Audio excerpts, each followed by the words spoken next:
Welcome to this short instruction video on using a large N dataset for your thesis on populism for law and society. In this video, I briefly want to show you the opportunities of using an existing dataset for your empirical part, as this means that you don't have to go out there and ask for people their attitudes and opinions about governance, elites, immigrants, etc. If you are interested in that for your thesis, of course. But that there's actually an existing open access data set, a unique one on populism online. So I would like to show you the opportunities and possibilities with working with this data set. And it's actually very much recommended to try out and to find data that is matching to your own research interest and theoretical expectations. So let me share the screen, and then I hope to show you some of the possibilities. So yeah, if you go to Google and you Google populism public opinion survey, then the first hit is the Stanford survey on populism. So it's, as I said, a unique one in the sense that it's extremely large, very large sample of over 10,000 respondents, so 10,500 respondents, which is extraordinary for studying populist attitudes. It has been conducted also in various countries. So you see here that in 10 countries, the survey has been conducted, also quite recently in 2018. And interestingly, also some of your research questions are covered by the survey, in the sense that the countries you are interested in, Slovakia, for instance, is one of the countries in which the survey is conducted, the US. Germany, we discussed, but also Hungary and Poland, for instance, which could make interesting comparisons. So on all these countries now, we have information available on public attitudes towards governance, immigration, economic elites. So it would be actually a shame not to make use of it for this thesis project. So I encourage you to definitely go to this website, go to the survey. You see here the core aspects of the items that are measured. So how represented respondents feel, the public in large, the need for controlling institutions, for instance, because of distrust, and also evaluation of elites, which is very, as we discussed, very much related to populism, the people versus the elite. Immigrants, so anti-immigrant stances, for instance, and institutional legitimacies.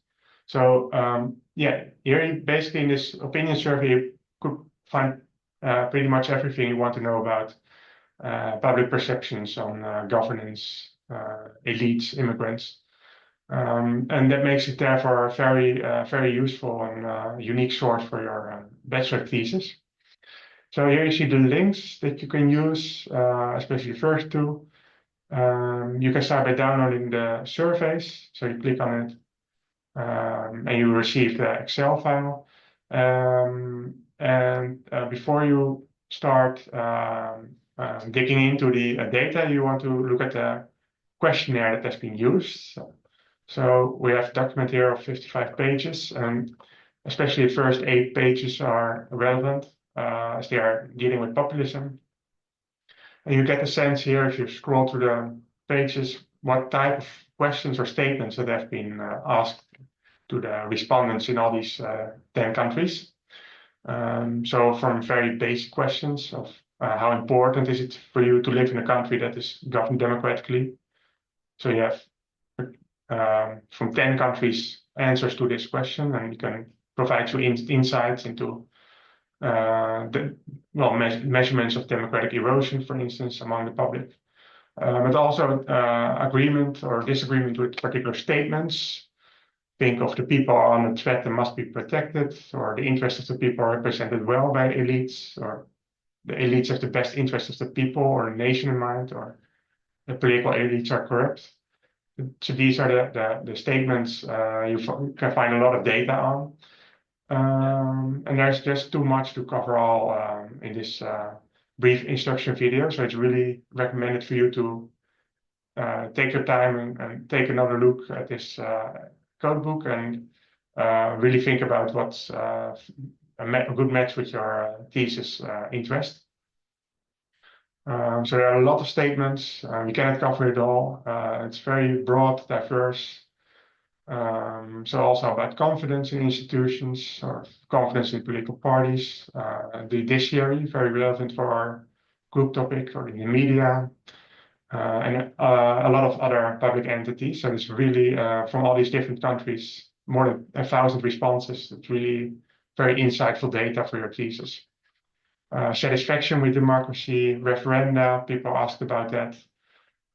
Nationalism, also anti-immigration and anti-immigrant stances. So people are provided with a brief story about a fictional immigrant and are asked if this person should be allowed or not to the country.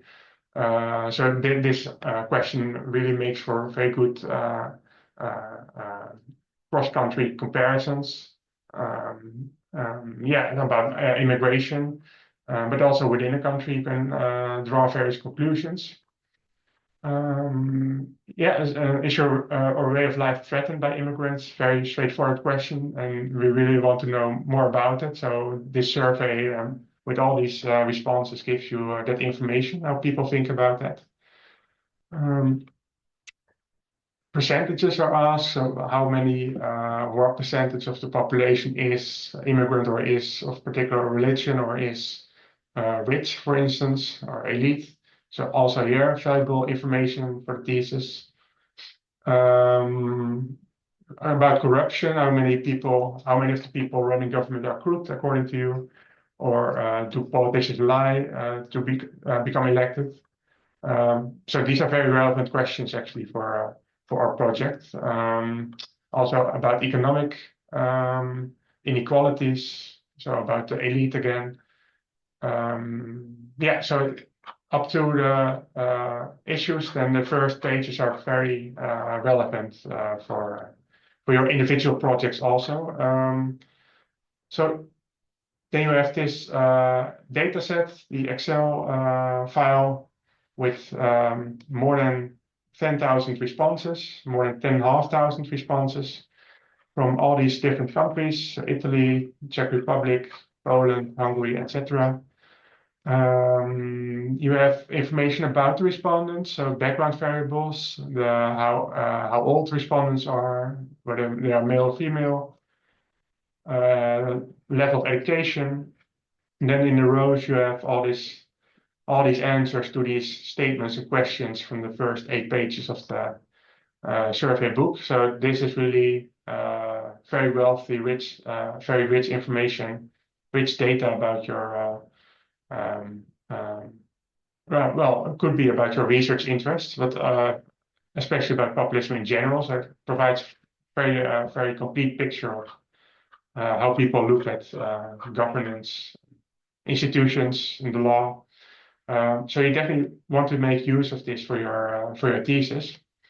So it already is rewarding to just eyeball through this Excel sheet and think about your interest and questions you want to ask. Perhaps already think about some patterns within a particular country, for instance, within Poland or Czech Republic, if you're interested in that. And then you can start analyzing the data, and I would recommend SPSS. So you open it, and you can easily import the data here. So you import the global constitution, global populism project database. And that may take a minute before it is actually imported. But this, all in all, saves you still far more time compared to going out on the streets yourself and ask respondents about their perceptions of governance and elites and immigrants, as this is far more time consuming than using the existing data set. And with over 10,500 respondents, this is really a very valuable source for your empirical component. So let's wait a minute before it's uploaded. Then I'll show you some basic tools that you can use for the analysis of interest questions that are of interest to your particular research.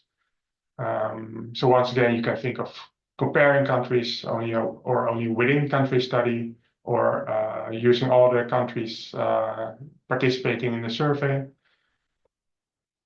So now we have it in SPSS, similar file. Or not yet. Wait a minute.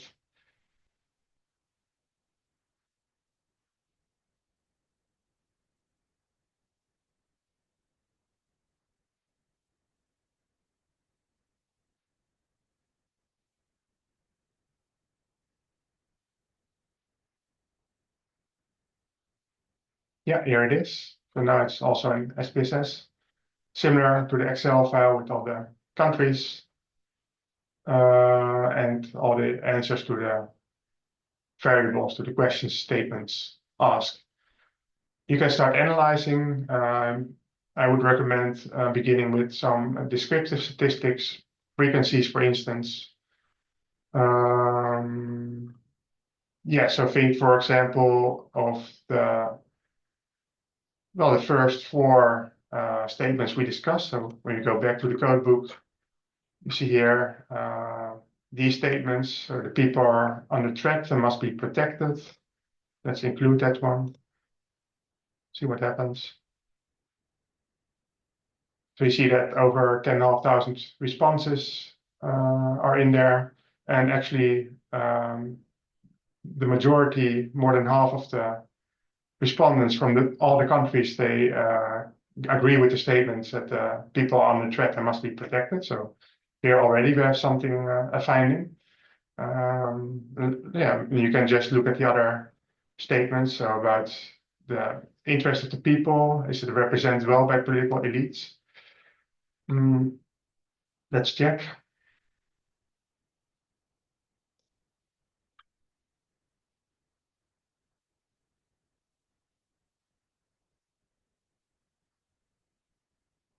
And you here see that most people, actually almost 2/3 of the respondents, that they disagree that if you look at the statement again, the interests of the people are not well represented by political elites. Yeah, so from more than 10,000 responses, you can say this is already a pattern here to be found, clear direction of the answers. Be sure not to confuse that with statistical significance, as we will see later on. But for your thesis, it's already a very good start, I think, to work with some descriptive statistics. Yeah, so also for the other statements, you can, of course, you can include them in your model about, for instance, corruption. The political elites are corrupt. And here most people agree, actually. So over 60% agrees with that statement. There's also a statement, for instance, on the death penalty. So this is very much about law and enforcement. So populist parties are often they have issue ownership on that. And the question here is, should the death penalty be used for serious crimes? Yes or no, or not sure. This is also an interesting question to ask to the data. So let's see. You can also, with descriptive statistics, get some information on this already that could be useful. So where's the variable about death penalty? Should be somewhere here.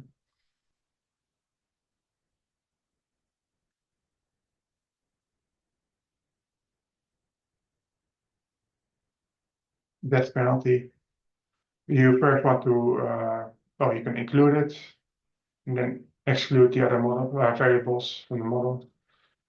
And we look at the death penalty, and the statement was, should it be used for serious crimes? And when we look at the answers, most people say yes. Over half of the respondents say yes, the death penalty should be used for serious crimes. So you can think about how to relate that to the theory and theoretical expectations, predictions on populism and law.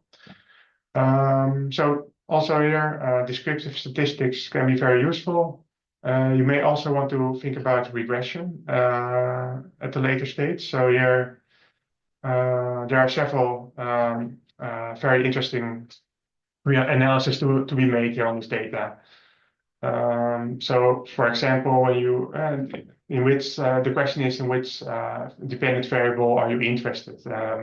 So, for example, well, look at the statement we just covered in the beginning about this threat of the people and if they must be protected. So let's include that as a dependent variable, see what the effects are on this variable. So we go to the people elites protect statement, and then we look at different countries. So look at we compare the different countries in the study. So here you have the output. The first category you see here, the reference category is not sure. So not sure if the people are on the threat and must be protected. Agree. So there are some statistically significant results here. You see here with a p-value of 0.001 or lower. You see here in France that there is a strong direction to agree. So beta coefficient of 0.6. So most people, statistically significant, that most people agree with the statement in France that the people on the threat and must be protected. But also the other way around, people in Denmark and in Germany, for instance, it's statistically significant here in the model that they disagree with this statement. So this already provides you, given the very large sample size, very interesting information for your thesis to think about. And let's take another example, perhaps of the death penalty we just mentioned. So we remove the people and elites, and we include the death penalty, which is somewhere in the middle. So you get all the output from all the 10 countries on the death penalty. Or should the death penalty be imposed for very serious crimes such as terrorism? And what you see here is, well, first of all, the reference category yes is that there's no significant, statistically significant results. But when you look at no, it should not be included, and there are some statistically significant results. For instance, in Denmark and Germany, that there's a strong opinion that it's not to be imposed. So I disagree. And also in Italy, for instance, you see also a higher beta coefficient. What about media freedom? We also discussed that briefly, and also in our meeting in relation to Slovakia, for instance. So we remove death penalty and include the statement on institutions and confidence, and this time in the media. So here's the output. And what is interesting here or striking is, for instance, well, Hungary here. The answer to the question, there's no. Is there confidence in the media? No, there's no confidence in the media. They see that in Hungary it's statistically significant that there's no confidence in the media. If you compare to the other countries, the coefficient is relatively high and statistically significant. Yeah, so this is already interesting finding. And when you look at the a lot category, then you can also you can see that there is not one country in which there's statistically significant strong confidence in the media. So also here, try to link this to relate this to your theoretical expectations about media law, for instance. You can really draw some nice empirical conclusions on the data of this unique data set. Let's take one more as a dependent variable, for example, gay marriage. So we exclude that one from the model. Let's see, gay marriage. The statement was, should two people of the same sex be permitted to marry? Yes, no, or not sure.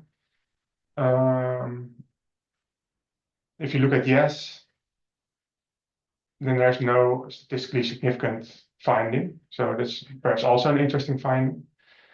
And when you look at no, there are statistically significant findings, also in the negative direction, so not against no marriage. So you should read it the negative direction in that way, so not a no. But there's also some countries in favor of it, or at least Hungary in favor of the no. As you can see, that there's a positive correlation here with the statistically significant.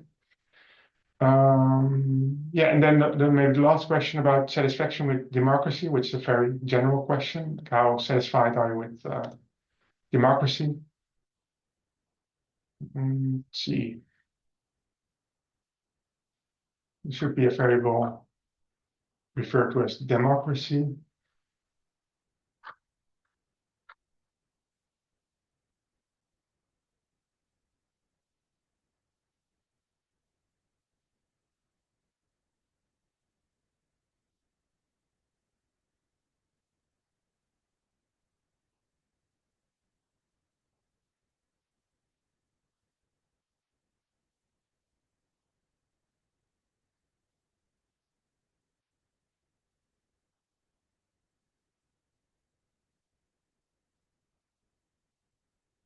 Here it is. So here the output. So first, the reference category is very satisfied with democracy. So you see some negative findings or negative directions.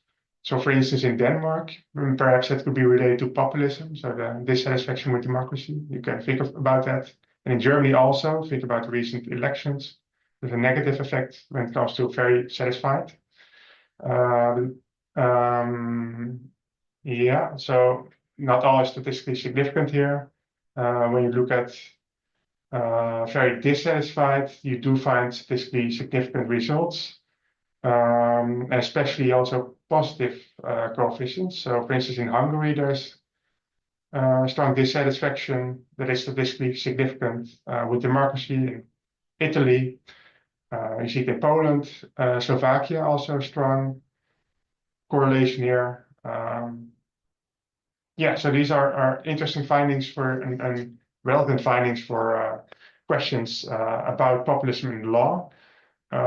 So I would recommend you for the upcoming period of time to think about the data set, to at least try out the data set, to go through the Excel list, to import it in SPSS and think about the variables of your interest and try to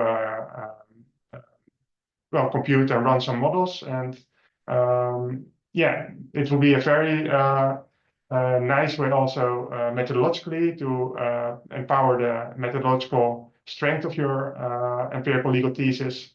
And also just because the data set we just saw it is a very unique one on populism. It is uniquely large, very high-end, 10 different countries with all these different statements and questions that are almost capturing everything we want to know about populism and law. So yeah, this short video was basically an encouragement for you to try out and get to know the dataset and work with it and think about how to use it for your thesis as an empirical method.